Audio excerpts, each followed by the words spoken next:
Hello traders, how are you? कैसे हैं आप लोग? वॉइस आ रही है आप सभी लोगों को? Are you people getting my voice? एक बार चैट बॉक्स पे कंफर्म कर दीजिए। थैंक यू कृष भाई। थैंक यू एकता मैम, कैसे हो? कृष भाई कैसे हो? Thank you Jayanti Prajapati sir, Dhaval भाई, मेहुल भाई। ठीक है, तो हम अपना आज का सेशन कंटिन्यू करते हैं। तो सबसे पहले मैं अपना स्क्रीन आप लोगों के साथ शेयर कर देता हूँ। स्क्रीन दिख रही है सबको?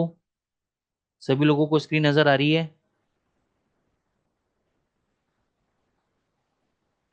एक बार कंफर्म कर दीजिए। Thank you. सो दोस्तों, सबसे पहले हम लोग ये देखेंगे मार्केट के अंदर कि जब भी हम ट्रेड लेने जाते हैं। Thank you Narendra sir, Dhaval sir. तो प्रॉब्लम आती कहाँ है? हमारा कॉन्फिडेंस लेवल क्यों हिल जाता है मार्केट के अंदर? पहले उस चीज़ को हम आइडेंटिफाई करेंगे, क्योंकि कभी भी हम किसी भी टेक्निकल इंडिकेटर के ऊपर या टेक्निकल स्ट्रेटेजी के ऊपर जब भी ट्रेड लेते हैं, तो हमें ये डर रहता है कि अगर हमारे ट्रेड लेने के बाद ये 20-25 पिप गिर गया तो हमारा क्या होगा। एकदम हम ब्लैंक हो जाते हैं और चीज़ों को समझ नहीं पाते हैं कि भैया ये प्राइस जो है अब उठेगा नहीं उठेगा। तो उसका सॉल्यूशन क्या है कि आपको समझना है डॉलर की मूवमेंट को। अगर मैं आपको एक रेंज बताऊं डॉलर की, भाई एक 70 पिप की रेंज है डॉलर की, और उसी रेंज के अंदर अगर यूरो कभी नीचे आ रहा है कभी ऊपर जा रहा है, तो आपको मैं एक ऐसा रेंज बताऊंगा, एक ऐसा तरीका बताऊंगा जिससे आपको डर लगना बंद हो जाएगा। ठीक है ना? तो इसलिए हमको सबसे पहले समझना पड़ेगा डॉलर के फंडामेंटल्स को। फंडामेंटल से जब हमें ये पता लगेगा कि यार फंडामेंटली कोई चीज स्ट्रांग है, अब हमें टेक्निकली उसकी एक रेंज निकालनी पड़ती है कि भाई चलो टेक्निकली मैं डॉलर की रेंज निकालता हूँ। मेरे को डॉलर स्ट्रांग लग रहा है, तो इसकी टेक्निकल पे ऐसी क्या रेंज है कि अगर वो टूट जाएगा तो मेरे को डॉलर टेक्निकली वीक लगेगा। फिर मैं फंडामेंटल को दोबारा चेक करूंगा कि भाई जो फंडामेंटल पहले मेरे को स्ट्रांग बता रहे थे और स्ट्रांग बताने के बावजूद भी अगर टेक्निकल लेवल पे वो वीक हो रहा है, तो क्या स्टोरी चल रही है। ठीक है ना? तो वो सब चीजें जब आपको क्लियर हो जाएंगी, तो आपको पता रहेगा कि मार्केट के अंदर आपको कैसे ट्रेड करना चाहिए, कब ट्रेड करना चाहिए और कब डरना चाहिए, कब नहीं डरना चाहिए। तो सबसे पहले हम लोग फंडामेंटल्स के ऊपर आएंगे। तो फंडामेंटल को डिकोड करेंगे। डॉलर का सबसे पहले मैं फंडामेंटल लूंगा आपको, और धीरे धीरे over a period of time आपको ये चीज समझ में आने लग जाएगी। देखो क्या होता है, जब जब आप फर्स्ट टाइम फॉरेक्स मार्केट में आते हो या 6 महीने, साल भर, 2 साल हो जाते हैं, तो हमारा एक ही स्ट्रगल रहता है कि हम 15-20 पे कैसे बनाएं। हमें गोल्ड में 4 पॉइंट मिल जाए, 5 पॉइंट मिल जाए, 10 पॉइंट मिल जाए, 6 पॉइंट मिल जाए, हमारा काम हो जाएगा। तो आप लोगों का जो विजन है बहुत छोटा विजन है कि भाई 15 पॉइंट मिल गए, 5 पॉइंट मिल गए, 2 पॉइंट मिल गए, 3 पॉइंट मिल गए यूरो में, जीबीपी में 4 पॉइंट मिल गए, गोल्ड के अंदर हो गया काम। लेकिन वही जब आपका स्टॉप लॉस की कगार पे आ जाता है, आप ट्रेड लेते हो, ट्रेड फंस जाता है। गोल्ड आपने बाई किया, गिरना चालू हो गया, कोई भी व्यक्ति आप स्टॉप लॉस नहीं लगाता है। एक बार लगाएगा, 2 बार लगाएगा, थर्ड टाइम वो स्टॉप लॉस नहीं लगाएगा। उसको लगता है कि यार मेरा कैपिटल बार बार रिड्यूस हो रहा है स्टॉप लॉस के कारण, मैं स्टॉप लॉस नहीं लगाऊंगा। प्राइजेस तो कुछ दिन में ऊपर आ ही जाते हैं। ठीक है? और ऐसे समय में जब यूरो यूएसडी हो गया है, जीबीपी यूएसडी हो गया, हजार हजार पे गिर जाते हैं, तब हमें लगता है कि अब तो हम किसी भी स्थिति में नहीं रहे, ना तो लॉस काटने की स्थिति में, ना ही हेजिंग करने की स्थिति में। अब अकाउंट फंस चुका है हमारा। ठीक है? ये प्रॉब्लम कब होती है? जब हमें बियॉन्ड एक्सपेक्टेशंस, यानी जब हमें लगता है कि यूरो ऊपर जाने वाला है, जीबीपी ऊपर जाने वाला है, और अचानक से यूरो गिर जाता है, तो हम सोचते हैं ठीक है यार, 30 पिप गिरा है ना, ऊपर आ जाएगा, 50 पिप गिरा है ना, ऊपर आ जाएगा। लेकिन जब वो 100 पिप गिर जाता है, 200 पिप गिर जाता है, तब हमें समझ में आता है 200 पिप गिरने के बाद कि भाई मामला तो जो है बिगड़ गया है। अब ये पता नहीं नीचे आएगा नहीं आएगा, ऊपर जाएगा नहीं जाएगा, तो हम फंस जाते हैं। तो यही चीज मैं आपको समझाने के लिए आया हूँ कि अभी आप इन टेक्निकल इंडिकेटर्स के बेसिस पे या कोई ट्रेडिंग सिस्टम के बेसिस पे आप 15-20 पिप कमा रहे हो, अच्छी बात है। लेकिन जब आप बड़ा फंड मैनेज करोगे, तो आपको फंडामेंटल की भी नॉलेज होनी जरूरी है। और उसके साथ जब टेक्निकल को मिस करोगे तो आपका आउटपुट बहुत जबरदस्त निकलेगा। तो since the FOMC meeting in March, अभी पिछले हफ्ते एफओएमसी की मीटिंग थी, और जेरोम पावल साहब ने बोला कि भाई इकोनॉमी के हालात अच्छे हैं, और हमें ऐसा लगता है कि इन्फ्लेशन आपका ऊपर की तरफ जाना चाहिए, इंक्रीज होना चाहिए। हमें नहीं लगता कि इकोनॉमी में हालात खराब हैं। जिसकी वजह से क्या हुआ, आपको डॉलर के अंदर एक तेजी देखने को मिली। डॉलर में आपको 2-3 दिन के अंदर स्ट्रेंथ नजर आ रही है। ठीक है? अब हुआ क्या कि मार्केट में कुछ इन्वेस्टर्स ऐसे हैं, अच्छा फेड ने फिर ये बोला कि ठीक है अभी हम इन्फ्लेशन से फाइट कर रहे हैं, और हमें ये लगता है कि साल में केवल हम 2 बार 25 बेसिस पॉइंट को रिड्यूस करेंगे। कितना बार? 2 बार 25 बेसिस पॉइंट को रिड्यूस करेंगे। लेकिन दूसरी तरफ जो इन्वेस्टर्स लोग हैं, इन्वेस्टर्स कौन कौन हो गए? कौन कौन हो गए? किसको समझते हो आप इन्वेस्टर? आप मेरे को और अपने आप को समझते हो इन्वेस्टर्स, या कोई पर्टिकुलर कैटेगरी के लोग हैं जिनको आप इन्वेस्टर समझते हो? तो comment in the chat box, आप किन लोगों को समझ रहे हो कि यार ये इन्वेस्टर्स लोग हैं। यहाँ पे मैं बात कर रहा हूँ इन्वेस्टर्स की। वो लोग क्या बोल रहे हैं पहले ही समझ लो। इन्वेस्टर्स कम्युनिटी बोल रही है कि यूएस इकोनॉमी और भी ज्यादा डिक्लाइनिंग फेस में जाएगी। जितना फेड प्रोजेक्ट कर रहा है उससे भी ज्यादा डिक्लाइनिंग फेस में जाएगी। और अगर ऐसा होता है तो जो फेड बोल रहा है कि हम 2 बार इंटरेस्ट रेट को रिड्यूस करेंगे, नहीं, ये इनको 3 बार इंटरेस्ट रेट को रिड्यूस करना पड़ेगा। तो ये इन्वेस्टिंग कम्युनिटी वाले लोग कौन है? मेहुल भाई बहुत बढ़िया। मेजर बैंक, और कोई? कौन मेजर बैंक? किस किसको आप समझते हो major bank? Come on guys. बहुत ही इंपॉर्टेंट आपको लर्निंग मिलेगी, धीरे धीरे आपको डिकोड होगा कि मार्केट कैसे चलता है, कैसे तेजी पकड़ता है, कैसे कब होता है। वर्ल्ड बैंक, अच्छा, और कोई? बहुत अच्छा अटेम्प्ट किया आपने मेहुल भाई। Any other person? Ekta ji, Krish Kamli भाई, जयेश भाई, जयंत भाई। नहीं मुस्कुराओ नहीं जयेश भाई, बताओ। कौन है बैंक? जयंती भाई, देखो, बड़े बड़े बैंक्स, देखो मैं और आप तो मार्केट को हिला भी नहीं सकते। Black rock,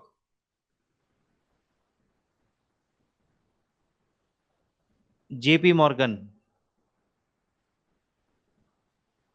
city Corp, Deutsche bank, HSBC bank. ये जो बड़े बड़े प्लेयर्स हैं, जो बड़े बड़े अरबों खरबों का फंड मैनेज कर रहे हैं, ये बोलते हैं कि भैया इकोनॉमी, यूएस इकोनॉमी रिसेशन के कगार पर है। रिसेशन आना चाहिए इकोनॉमी के अंदर, यूएस इकोनॉमी और ज्यादा नीचे गिरनी चाहिए। तो इससे होगा क्या? अगर यूएस इकोनॉमी गिरेगी तो गवर्नमेंट इंटरेस्ट रेट को रिड्यूस करेगी, और इंटरेस्ट रेट को रिड्यूस होने से क्या होगा? इंटरेस्ट रेट के रिड्यूस होने से जयेश भाई क्या होगा?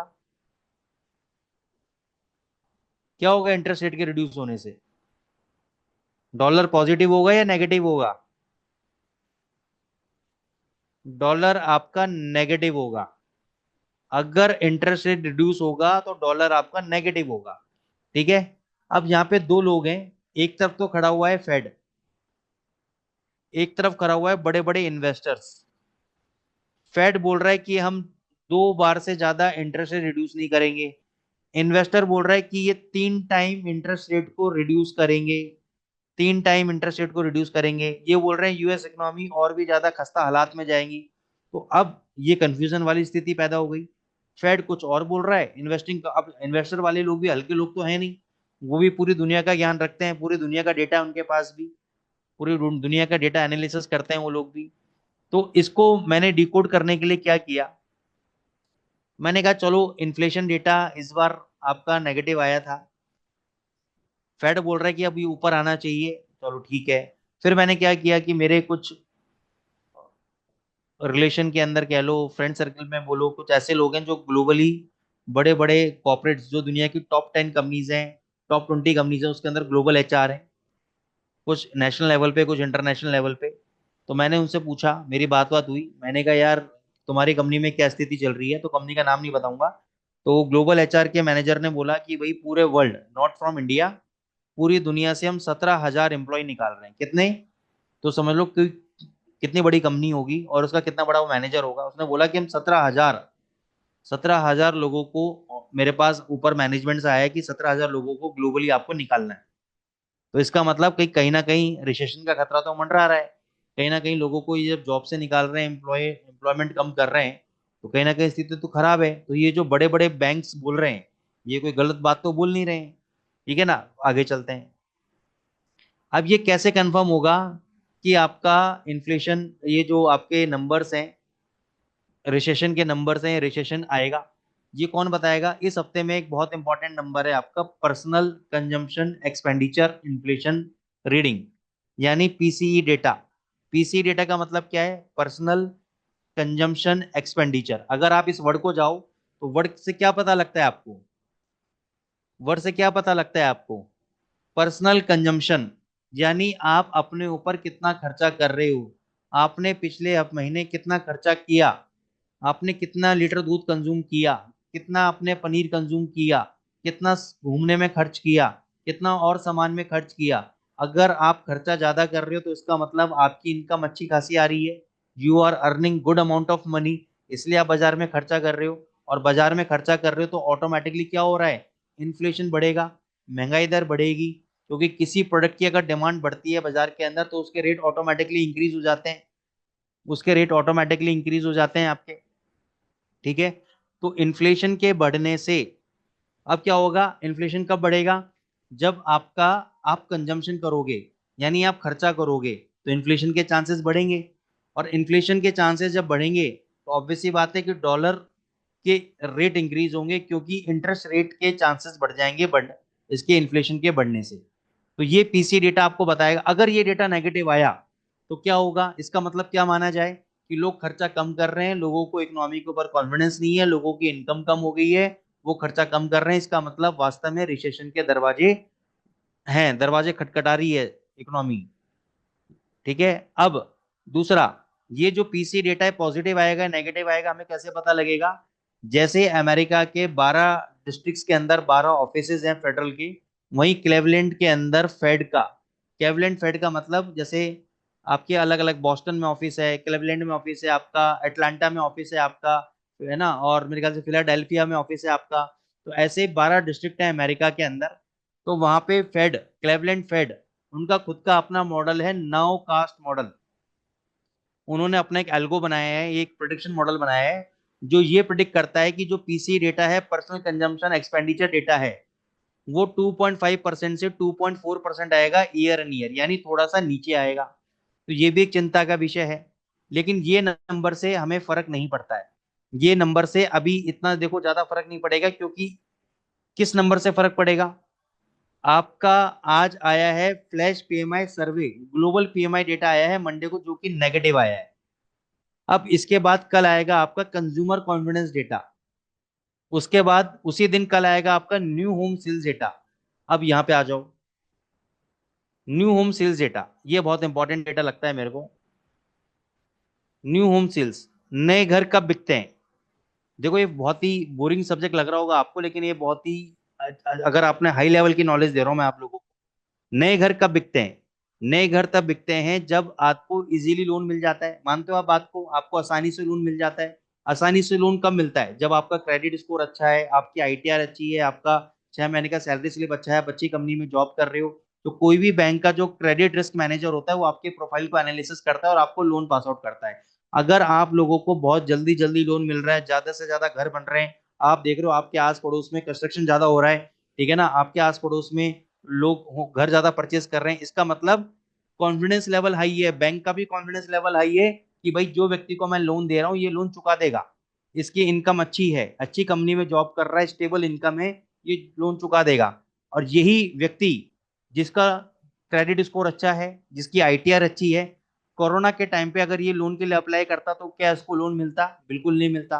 क्योंकि मैनेजर क्या बोलता, क्रेडिट रिस्क मैनेजर ये बोलता कि यार आज इसकी जॉब है, 15 दिन बाद इसकी जॉब नहीं रही तो, 1 महीने बाद जॉब नहीं रही तो, कोरोना का टाइम है, 2 सेकंड लगते हैं जॉब जाने के अंदर, फिर मैं तो उसको लोन नहीं मिलता। लेकिन अभी अगर इकोनॉमी के हालात अच्छे हैं, उनको लग रहा है कि हमारे देश में एम्प्लॉयमेंट लेवल अच्छा है, तो वो लोन बांटेगा, लोग लोन लेंगे, घर परचेज करेंगे, तो इसका मतलब जबरदस्त इकोनॉमी है। लेकिन अगर ये डेटा खराब आता है, इसके साथ साथ आपका ड्यूरेबल गुड ऑर्डर का डेटा भी खराब आता है वेनेसडे को, तो आपका थर्सडे को जीडीपी के नंबर्स खराब आएंगे।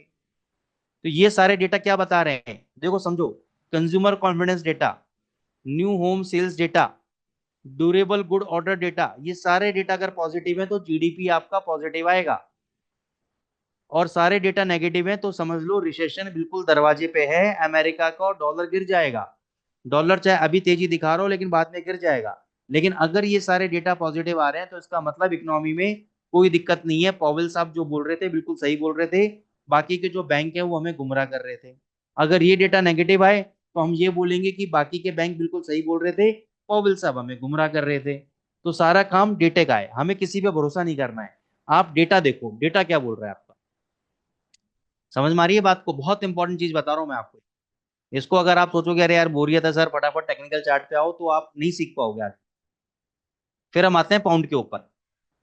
मार्च has been a strong month for sterling as it surged by about 3% against the US dollar.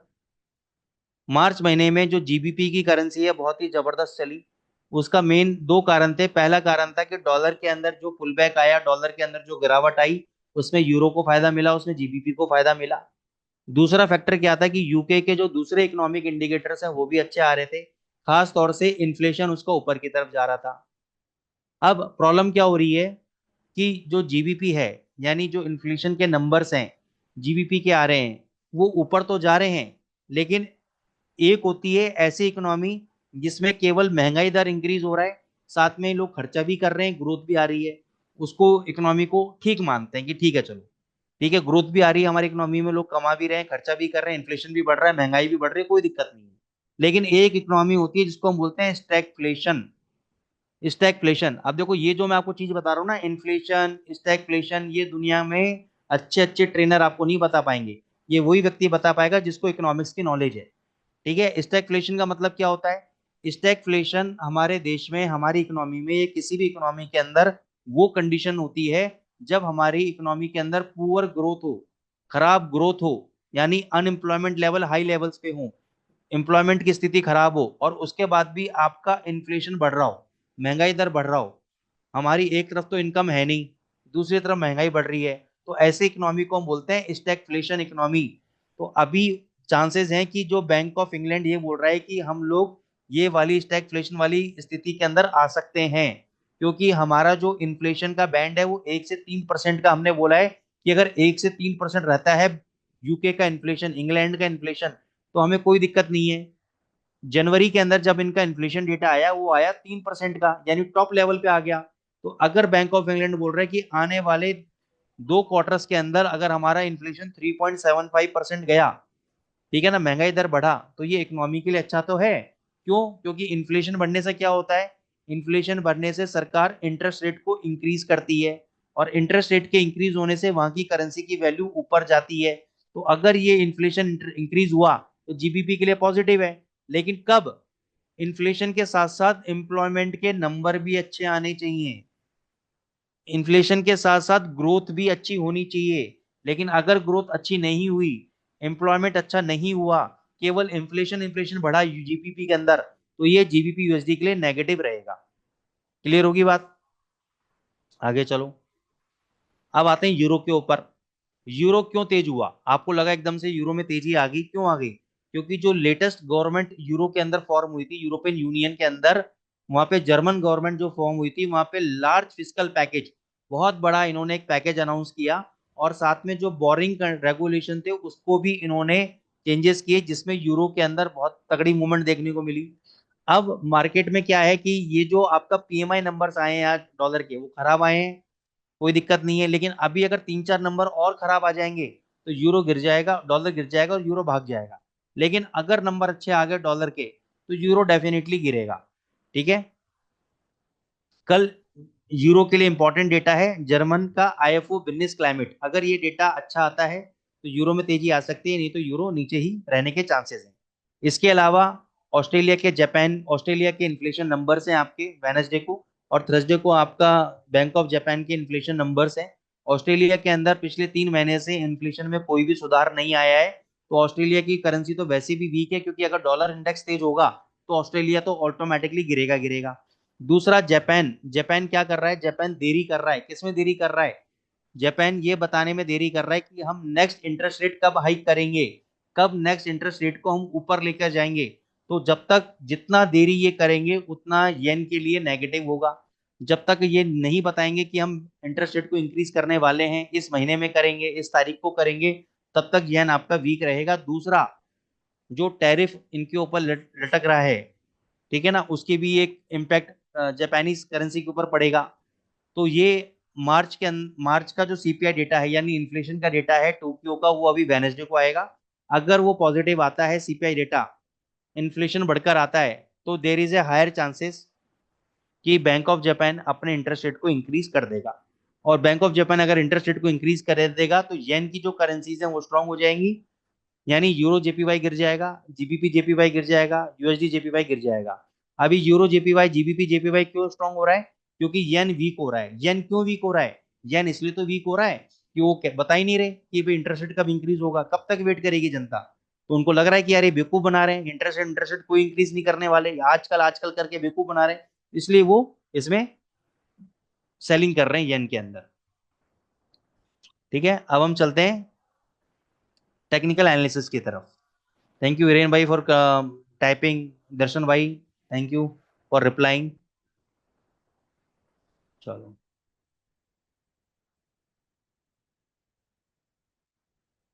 अब हम आते हैं डॉलर के ऊपर। ठीक है, देखो डॉलर काफी टाइम से नीचे गिर रहा है, डॉलर काफी टाइम से नीचे गिर रहा है, मान रहे हो आप बात? अभी इन्होंने इंटरेस्ट रेट में कोई भी चेंजेस नहीं किए, ये वो वाला दिन है जब इंटरेस्ट रेट में इन्होंने कोई भी चेंजेस नहीं किए थे। ये डॉलर एक कंसोलिडेट कर रहा है साइडवेज मार्केट के अंदर, जहां से इसने अब ब्रेकआउट दे दिया है। तो एक चीज समझो कि जब तक, अब मैं टेक्निकल एक व्यू बना रहा हूं और आपको यह बताने की कोशिश कर रहा हूं कि आपको कॉन्फिडेंट ट्रेड कैसे लेना है। डॉलर का ये लोएस्ट लेवल है, मान के चलो 103.16 का।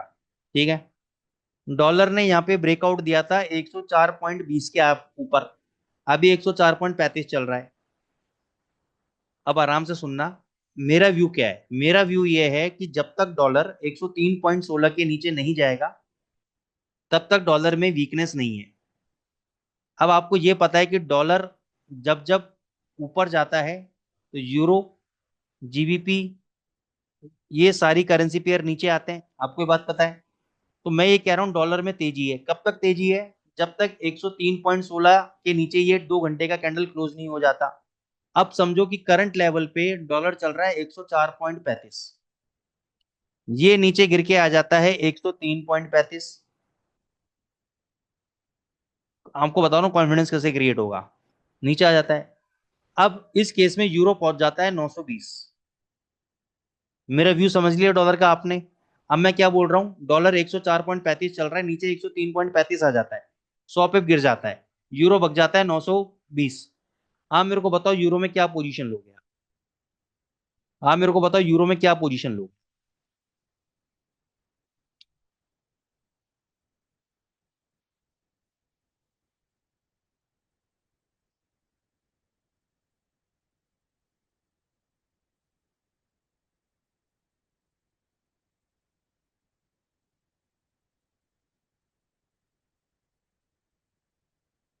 मेहुल भाई आपने बोला बाय, जयंती प्रजापति बाय, जयेश भाई सेल, बहुत बढ़िया। तो जयेश भाई का आंसर सही है, सेल का। देखो फिर समझो मेहुल भाई और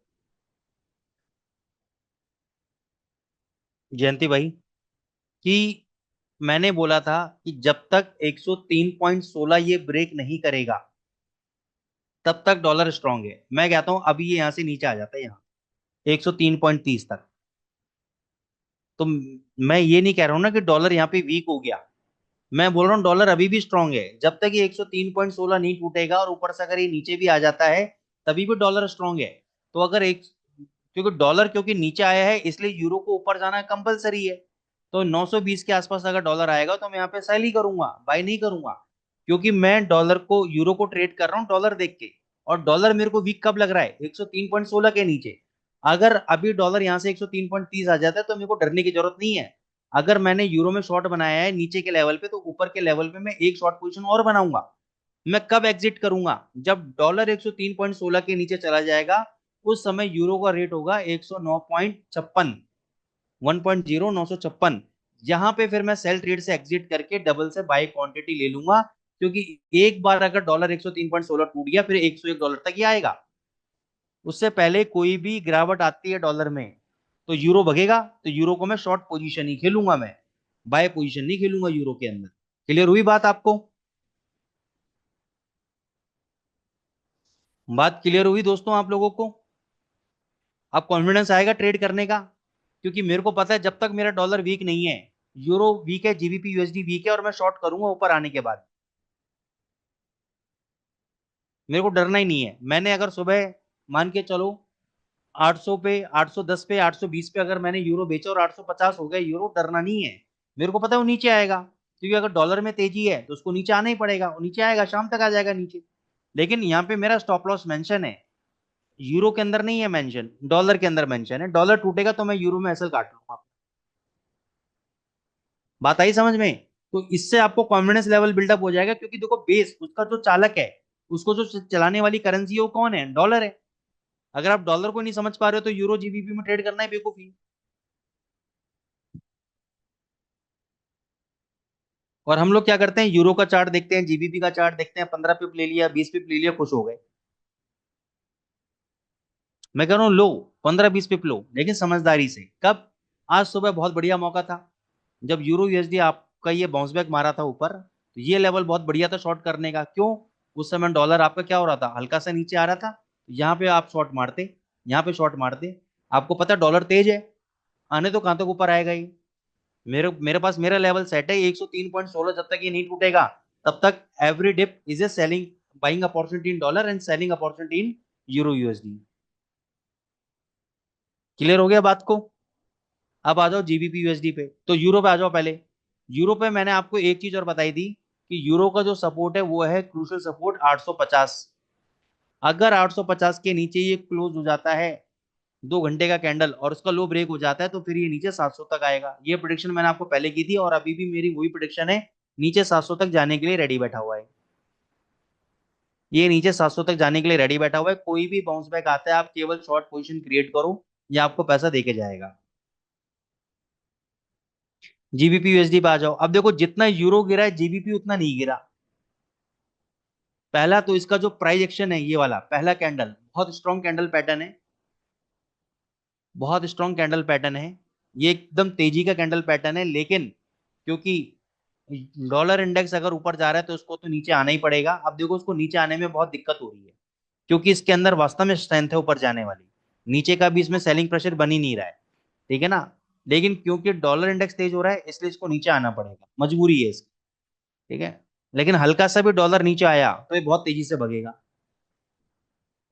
अब ये समझना कि कल को जीबीपी यूएसडी ये हाई तोड़ देता है 3000 का, 3015 का, और डॉलर अपना लो ब्रेक नहीं करता है, तो इसमें बाय में एकदम से मत बैठ जाना है, ट्रैपिंग हो जाएगी। क्योंकि डॉलर ने अगर अपना लो नहीं तोड़ा और वापस से ऊपर जाने लगा, तो ये 3015 को हाई ब्रेक करेगा एक बार जीबीपी, 3025 30 40 तक जाएगा, फिर नीचे टूटेगा। तो इसलिए दोनों को साथ साथ लेके चलो। अगर जीबीपी का हाई टूट रहा है तो डॉलर का भी लो टूटना जरूरी है, तभी बात बनेगी। अगर डॉलर का लो नहीं टूट रहा है, केवल जीबीपी का हाई ब्रेक हो रहा है, तो इसका मतलब कहीं ना कहीं ट्रैपिंग हो रही है।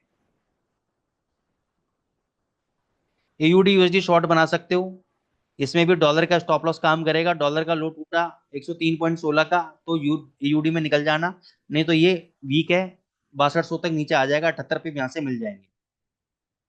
ये आपका थोड़ा वीक हो रहा है यूएसडी कैड, क्योंकि यहाँ पे कैनेडियन डॉलर स्ट्रांग हो रहा है। हो सकता है कि टैरिफ के रिगार्डिंग कोई रिलीफ इसको मिल गया हो, ठीक है ना। मेरे को नहीं पता, अभी नहीं देखा है, लेकिन टेक्निकली अभी ये मेरे को वीक नजर आ रहा है। तो 4400 के स्टॉप लॉस के साथ इसको शॉर्ट पोजीशन बना सकते हैं। 4250 और भी नीचे, ये 4200 तक नीचे आ सकता है। 4400 के ऊपर सस्टेन करेगा तभी ये ऊपर भगेगा, नहीं तो ये वीक कैंडिडेट है। इसके बजाय यूएसडी सीएचएफ बहुत स्ट्रांग है। अगर अभी यूएसडी सीएचएफ 8850 के ऊपर क्लोजिंग दे देता है, तो इसके जैसे ही क्लोजिंग देता है उसके हाई कटने पे बाय लेना, फिर 8950 तक ये रुकेगा नहीं। लेकिन जब तक ये 8850 के ऊपर क्लोजिंग नहीं देता, तब तक थोड़ा सा मामला डामाडोल है। 8850 के ऊपर अगर ये एक बार बंद हो गया और उसका हाई ब्रेक कर गया, तो 100 पिप की रैली आप आराम से देख लेना। 8750 आपका स्टॉप लॉस रहेगा। जब तक ये नहीं टूटता तब तक every dip is a buying opportunity. मैं डिस्क्लेमर देना चाहूंगा, 8818 के आसपास मैंने इसको बाय ट्रेड लिया है, मेरा बाय ट्रेड चल रहा है इसके अंदर, ठीक है ना। 20 पिप अभी भी आ रहे हैं, तो लेकिन अगर आपको ट्रेड लेना है तो आप कंफर्मेशन के साथ लो, 8850 के ऊपर बंद हो जाए तभी लेना। अब आ जाते हैं गोल्ड के ऊपर। गोल्ड का मैं आपको देखो लेवल मार्क कर देता हूं। पहला सपोर्ट था 3025, 3025 टूटते ही इसके तीन सपोर्ट लेवल थे, 3010, 3005 और 3000, ठीक है। इसका अगर लो देखोगे कितना बना, 2999। 3025 के ऊपर जो नेक्स्ट इंस्टीट्यूशनल रेजिस्टेंस लेवल है वो है 3050। 3050 के ऊपर है आपका 3075, और 75 के बाद है 3100। ये लेवल्स हैं आपके रेजिस्टेंस लेवल्स। अब समझ लो, ये हो गया इंस्टीट्यूशनल डेटा। अब आते हैं टेक्निकल डेटा। टेक्निकल डेटा पे इमीडिएट रेजिस्टेंस है आपका 3040 पे, ये 38 का लेवल है, मैं राउंड फिगर में 40 ले रहा हूँ। 3040 का लेवल जब तक ब्रेक नहीं होगा, every rise is a selling opportunity. ऊपर जाए तो शॉर्ट करो। 3040 के ऊपर अगर चला गया और 1 घंटा ट्रेड हो गया तो 3056 का जो हाई है ये टूटेगा। ये टूटेगा, 101% टूटेगा ये। ठीक है ना। जब तक 3040 के ऊपर 1 घंटा ट्रेड नहीं होता, एवरी राइज आप भी देखो 3033 गया, वहीं से नीचे गिर गया। ठीक है ना। अभी भी गिर सकता है यहाँ से, क्योंकि अब नीचे अगर आप आरएसआई की पोजीशन देखोगे, आरएसआई ने 50 के लेवल को नहीं ब्रेक किया, नीचे आया, वहां पर रेजिस्टेंस लिया, वापस नीचे जा रहा है, यानी मोमेंटम नीचे की तरफ है। तो ये आपको ऊपर क्यों ले जा रहा है कि यहाँ पे आप बाय बनाओ और बाय बना के वापस नीचे आ जाए।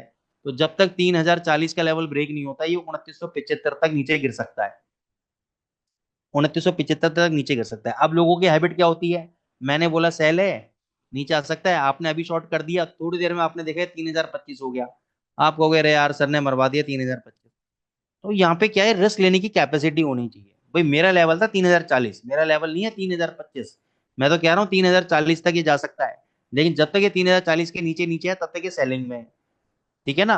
तो आप कहीं पर भी सेल करो, यहाँ पे सेल करो, 25 पे करो, 30 पे करो, ये आपकी चॉइस है। 3040 के ऊपर अगर 1 घंटे का कैंडल बंद हो गया तो फिर ये तेजी में है, फिर मंदी में नहीं है। नीचे 2975 तक ये आ सकता है। क्लियर होगी बात। क्या चीज मेहुल भाई रिपीट करनी है। जब तक 3040 का लेवल आपका ब्रेक नहीं होता है 1 आवर के चार्ट में, तब तक गोल्ड सेलिंग के अंदर है। ठीक है। 3040 के ऊपर अगर 1 आवर का कैंडल बंद हो गया, उसका हाई ब्रेक हो गया, तो ये 3056, यानी जो ऑल टाइम हाई का लेवल है उसको भी ब्रेक करेगा। ठीक है। जब तक ये 3040 के लेवल को ब्रेक नहीं करता है, every rise is a selling opportunity, और आपको गोल्ड 2975 तक नीचे देखने को मिल सकता है। क्लियर हो गया सर। इसके बाद बीटीसी पे मैंने बोला था बाय करके चलो, कई दिन नहीं चला बीटीसी, देखो अब चल रहा है 92,000 तक जा सकता है बीटीसी। बीटीसी 92 तक जा सकता है, और 3 महीने का पहले ही मैंने टारगेट दिया था 1,25,000 का, वो पता नहीं अब 3 महीने में आए 6 महीने लग जाए, लेकिन एक बार तो तेजी ये बनाएगा, एक बार ये तेजी बनाएगा यहाँ से अच्छी वाली। इसको आप बाय करके चल सकते हो। इसके अलावा कोई और करेंसी पेयर में है जिसमें आप चाहते हो एनालिसिस, तो ठीक है, नहीं तो फिर हम स्ट्रेटेजी पार्ट पे चलेंगे।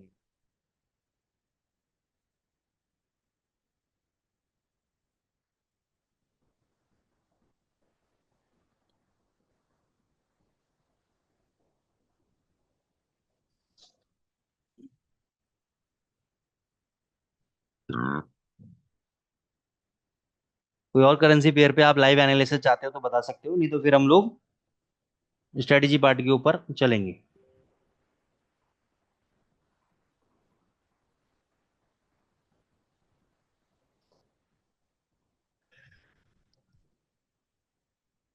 ठीक है, हम लोग फिर स्ट्रेटेजी पार्ट पे चलते हैं।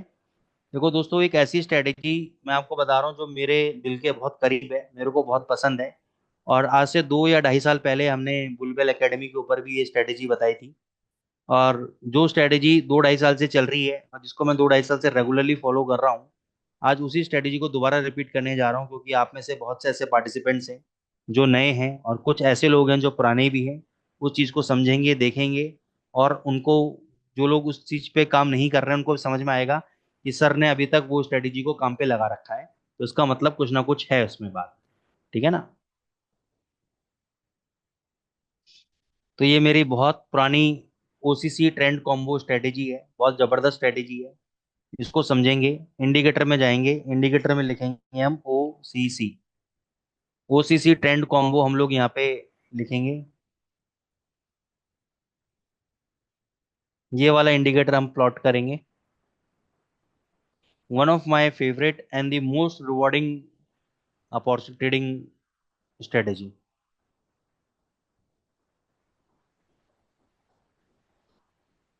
लिख लिया आप लोगों ने।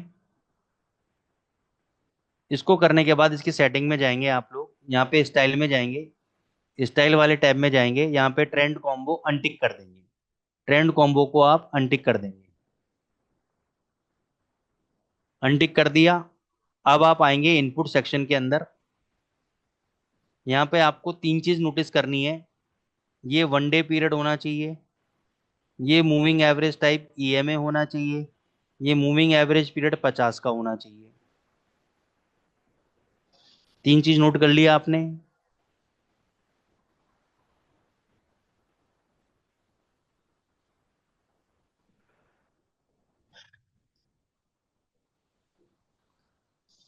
ठीक है ना। अब देखो करना क्या है। यहाँ पे आपको दो तरह के बैंड मिलेंगे। एक आपको मिलेगा ग्रीन बैंड और एक आपको मिलेगा रेड बैंड। वो भी मैं आपको दिखाता हूँ कैसा नजर आएगा आपको। रुको एक मिनट, ये ग्रीन बैंड देख लिया आपने।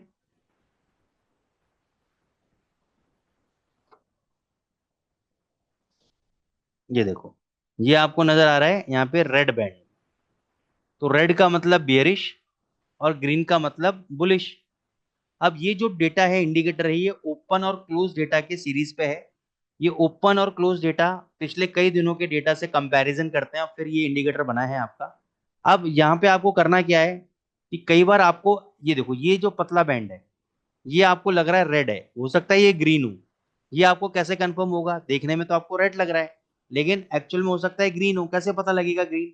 तो आपको यहाँ पे राइट हैंड साइड में आना है। यहाँ पे राइट हैंड साइड में ये तीसरे नंबर का बॉक्स है, यहाँ पे आना है।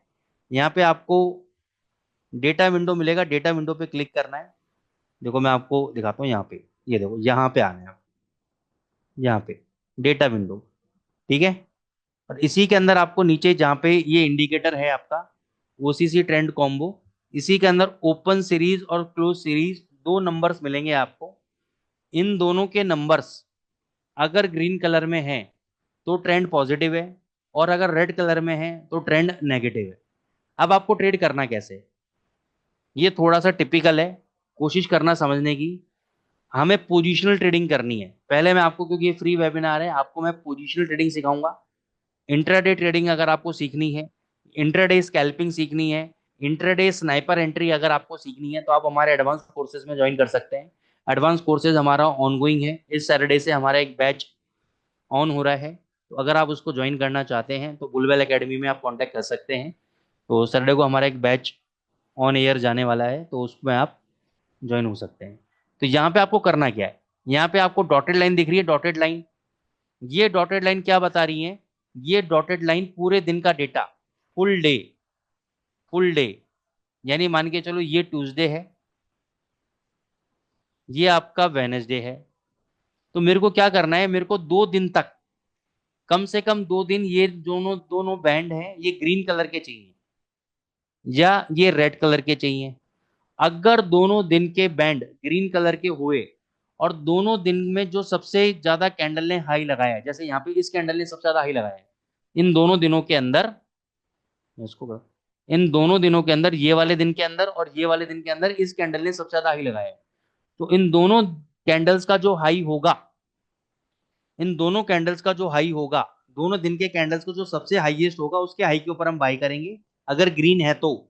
अगर दोनों बैंड रेड हैं, ये भी रेड है, ये भी रेड है, तो इसके पूरे दिन के, दोनों दिन का जो सबसे लोएस्ट कैंडल होगा, उसके लो के नीचे हम सेल पोजीशन क्रिएट करेंगे। उसके लो के नीचे हम सेल पोजीशन क्रिएट करेंगे। बात आई समझ में? नरेंद्र सर ने अपना नंबर शेयर कर दिया आप लोगों को, तो आप अगर एडवांस कोर्स की कोई भी इंक्वायरी है, और अगर आप चाहते हैं कि भाई मेरे को स्नाइपर एंट्री सीखने को मिले, स्मार्ट मनी कॉन्सेप्ट सीखने को मिले, और इंट्राडे स्ट्रेटेजी सीखने को मिले, how to earn 100 पिप्स per day सीखने को मिले, तो definitely we will guide you. अब देखो करना क्या है, यहाँ तक समझ में आया? मैं आपको 1 साल का डेटा बैक टेस्ट कराता हूँ और आपको एक एक करके समझाता हूँ।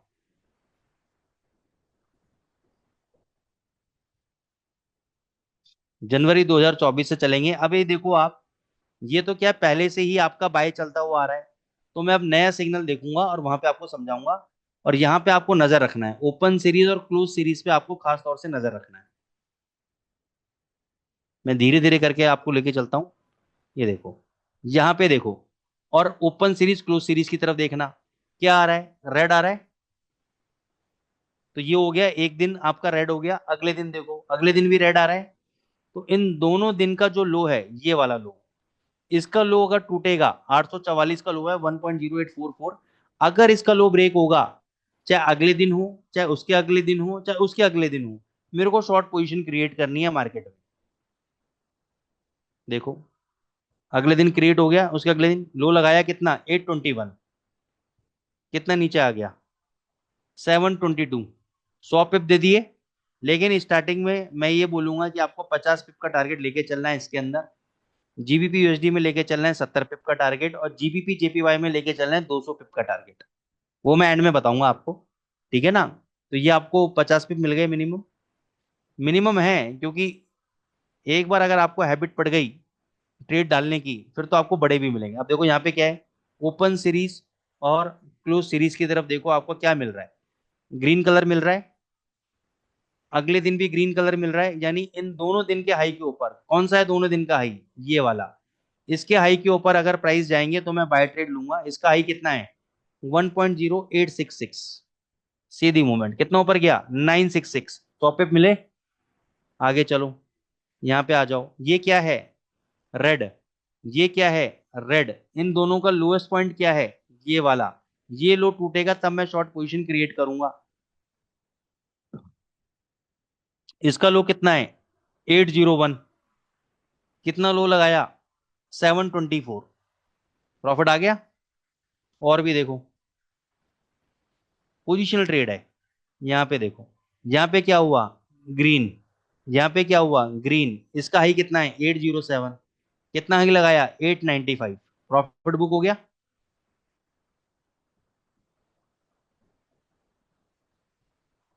यहाँ पे आ जाओ, ये क्या है, रेड। अगले दिन क्या है, open series close series red.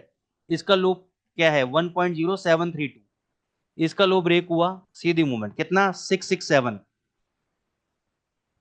Profit आ गया। फिर देखो, यहाँ पे क्या है, ग्रीन, ये क्या है, ग्रीन। इसका हाई कितना है, 834, कितना हाई लगाया, 944।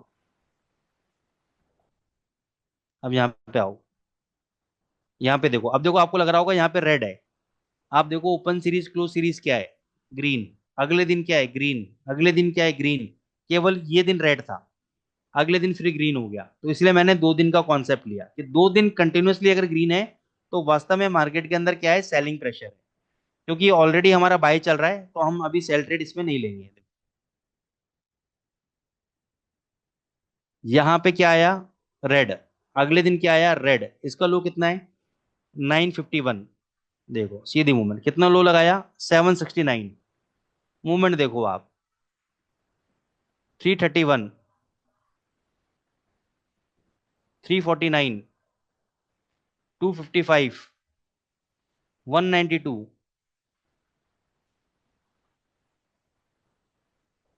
फिर ये देखो, ये आपका ग्रीन है, ये आपका ग्रीन है। इसका हाई कितना है, 533। इसके हाई के ऊपर जाएगा तब बाय ट्रेड लेना है।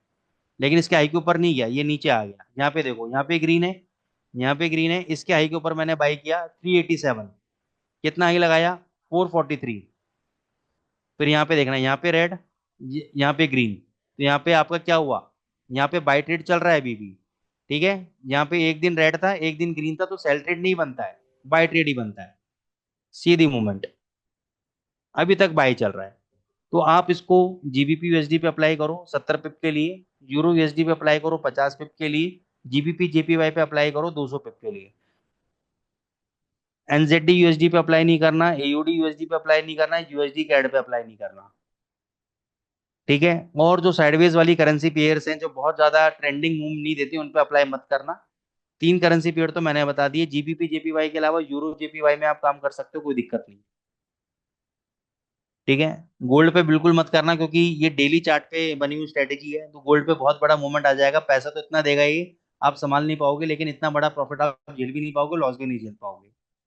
तो इसको गोल्ड पे रहने देना भी, सिर्फ करेंसीज पे ही इसको यूज करना, ठीक है। कोई क्वेरीज आप लोगों की, अब इसमें इंट्राडे कैसे ट्रेड करना है। अब जैसे तो देखो, यूरो तो बाय दिखा रहा है, लेकिन पिछले 3 दिन से यूरो नीचे जा रहा है, कोई दिक्कत नहीं है। जब तक ये लाइन यहाँ पे रेड नहीं होगी, इस इंडिकेटर के अकॉर्डिंग, ये यूरो नीचे नहीं है, इसके अकॉर्डिंगली यूरो में बहुत ज्यादा सेलिंग प्रेशर आएगा, तब जाके सेल देगा, उससे पहले नहीं देने वाला। अब आपको डेली बेसिस पे कैसे इस पे प्रॉफिट बनाना है, वो हम अपने एडवांस क्लासेस में आपको सिखाते हैं। इसके टिप्स एंड ट्रिक्स होते हैं, कुछ कुछ और इंडिकेटर्स का कॉम्बिनेशन होता है इसके अंदर, वहां पे आपको पता लगता है कि यार आपको कहाँ पे एंट्री लेनी चाहिए, कहाँ पे नहीं लेनी चाहिए। ठीक है। तो अगर आपकी अब कोई क्वेरीज है, you guys can ask me. I hope आपको सेशन आज का अच्छा लगा होगा। स्ट्रेटेजी बहुत जबरदस्त है, क्योंकि जो स्ट्रेटेजी मैं 2 ढाई साल से यूज कर रहा हूँ और अभी तक आपको सिखा रहा हूँ, बता रहा हूँ, और एक एक साल का बैकटेस्ट डेटा करा रहा हूँ, तो उस चीज में दम है। अब उसको आप अपने बेनिफिट के लिए कैसे यूज लेते हो, क्योंकि अल्टीमेटली देखो आप लोगों का क्या चाह है कि भाई 20 पिप डेली मिल जाए, 50 पिप डेली मिल जाए। छोटे टारगेट्स हैं आप लोगों के। ठीक है ना, तो उस ट्रैप से बाहर निकलो, थोड़ा बड़ा सोचो, बड़ा गेम प्लान करो।